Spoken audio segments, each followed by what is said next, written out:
Bushido, meaning the way of the warrior, refers to the code of moral principles and ethics that samurai, the warrior class of Japan, were said to follow. It encompasses ideals such as honor, loyalty, discipline, and courage, guiding the behavior of samurai both in battle and daily life. We think we know the samurai, fearless, honorable, and bound to a strict code of ethics. But what happens when we peel back the romanticized image to reveal betrayal, pragmatism, and the surprising truth about Bushido? For centuries, the samurai have been immortalized as paragons of discipline and loyalty. Yet, much of what we know is a carefully crafted myth. Today, we'll count down the myths of Bushido from least to most important and uncover many of the truths they obscure. Some might surprise you, and others may just change how you view samurai entirely. Number 8. Bushido was entirely unique to Japan. Think of Bushido as the distilled spirit of Japan's warrior culture. It feels uniquely Japanese, right? But here's the twist. Bushido wasn't born in isolation. Instead, it grew out of a blend of foreign philosophies and domestic traditions. Confucianism from China emphasized loyalty to superiors and family. Zen Buddhism introduced the Stoic acceptance of death, a mindset embodied by samurai who trained their minds as rigorously as their sword arms. Even Taoist ideas of balance and harmony influenced the samurai ethos. Without these imported ideas, Bushido wouldn't exist as we know it. As Nitobe Inazo, the author of Bushido, The Soul of Japan, wrote, "Bushido is not a pure growth of Japan. It is the child of many parents." But doesn't this remind us how interconnected cultures truly are? If Bushido wasn't entirely unique to Japan, what other borrowed traditions might shape the cultures we think of as purely their own? Number 7. Samurai always committed seppuku to avoid dishonor. Few images are as dramatic as a samurai kneeling before a blade, prepared to sacrifice his life for honor. But did every dishonored samurai really choose this path? Hardly. Take the story of Minamoto no Yoshitsune, the brilliant but ill-fated general of the Genpei War, 1180–1185. After falling out of favor with his brother, Yoshitsune fled instead of embracing ritual suicide. He evaded capture for years, traversing treacherous mountain passes and hiding in remote temples. His eventual fate, a tragic death at the hands of his pursuers, only cemented his legendary status in Japanese literature. Seppuku, though iconic, wasn't a universal choice.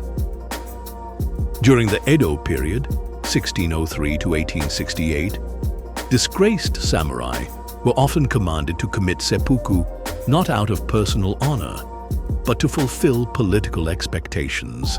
It was as much theater as sacrifice. This myth may captivate our imagination, but it oversimplifies the reality of a samurai's survival instincts. Would we choose honor, survival, or defiance? Number 6. Samurai were always noble and just. While the samurai were often idealized as noble protectors of the weak, history reveals a more complex and sometimes darker side to their actions. During the Sengoku period, 1467 to 1615, Japan was a land of chaos, with samurai clans vying for dominance. Villages burned, crops were seized, and peasants were often brutalized to fund campaigns. Picture the scene: smoke rising from scorched fields, terrified villagers scattering as mounted samurai thunder through their streets. This wasn't the chivalrous image we see in movies. It was survival at its most brutal. Oda Nobunaga, one of Japan's most powerful warlords, once said, "The strong eat, the weak are meat." These words reflected a world where justice was dictated by the sword. This paints a more nuanced picture of the samurai, where their actions were not always driven by virtue, but by the pragmatic demands of power and survival. Isn't it striking how even they who wield honor as a way of life were sometimes corrupted by ambition? Number 5. Samurai lived and died by the sword. The katana, the curved blade that has become a symbol of the samurai's soul. It's hard to picture a samurai without it. But what if I told you the katana wasn't always their primary weapon? In Japan's early samurai wars, such as the Genpei War, warriors were mounted archers. Imagine rows of samurai on horseback, their bows stretched taut, arrows raining down on their enemies. The bow, not the sword, ruled the battlefield. Spears and polearms were equally critical, prized for their reach and efficiency in chaotic melees. The katana rose to prominence much later, during the peaceful Edo period. Without wars to fight, the samurai transformed into bureaucrats, and the sword became a symbol of their status rather than a practical weapon. Even forensic evidence challenges the myth. Analysis of samurai-era skeletons reveals that most battle wounds came from arrows and spears, not swords. So, how did the katana become so legendary? Perhaps because in times of peace, we turn symbols into stories, and those stories endure. What other symbols in history have overshadowed the reality? Let us know in the comments. Number 4. Bushido was a formal written code. Imagine a samurai poring over scrolls, memorizing the tenets of Bushido, like a knight studying chivalry. Sounds reasonable, right? Yet, there's no evidence that Bushido was ever a formal, universally recognized code during the height of samurai power. The term Bushido only gained traction during the Edo period, long after Japan's samurai class had already settled into peacetime. Earlier, samurai followed localized traditions and acted out of necessity more than philosophy. The Hagakure, often cited as a Bushido manual, was written in the 18th century, well after samurai were no longer active warriors. As Tokugawa Ieyasu, the founder of the Tokugawa shogunate, remarked, "Laws are no substitute for discipline." Bushido wasn't a written rule book, it was a flexible set of ideals. Number 3. Bushido was unchanging over time. Bushido is often seen as timeless, a constant in samurai life. But that couldn't be further from the truth. Bushido evolved with the times.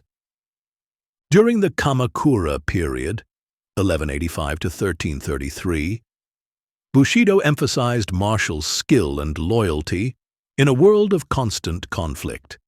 By the Edo period, the focus shifted to intellectual and moral refinement, reflecting the samurai's transformation into administrators. The sword might have remained a symbol, but the ideals behind it changed dramatically.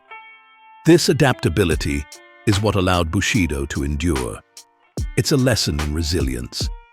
Even the most rigid traditions must evolve to survive. Number 2. Bushido always emphasized honor and loyalty. While honor and loyalty are often considered the core tenets of Bushido, history reveals a much more complex reality. The Sengoku period saw rampant betrayal as samurai switched allegiances to gain power. Even Tokugawa Ieyasu, who ushered in Japan's most stable era, rose to prominence by betraying his allies at critical moments. Historian Carl Friday once observed, The loyalty of the samurai was not absolute. It was transactional, based on mutual benefit. This challenges the idea of unwavering devotion and highlights the pragmatism that often drove samurai actions. Number 1. All samurai followed Bushido. Here's the biggest myth of all, that all samurai lived by Bushido. The truth? Many samurai didn't even aspire to its ideals, but simply strived for wealth, influence, and power. Some were hired mercenaries, fighting for gold rather than honor. Others lived opportunistically, pursuing power and wealth over virtue. This myth persists because it's comforting to think of warriors as noble heroes. But the truth is far more complicated and far more human. The samurai were not saints. Many of them were likely assholes. They were people navigating a world of ambition, survival, and conflicting values. And that's what makes their history so fascinating. Share your thoughts in the comments below. We'd love to hear your perspective. If this exploration of history intrigued you, don't forget to like this video, subscribe to War and Wisdom in History, and click the notification bell so you never miss another compelling story from the past. Stay curious, seek wisdom, and we'll see you in the next chapter of history.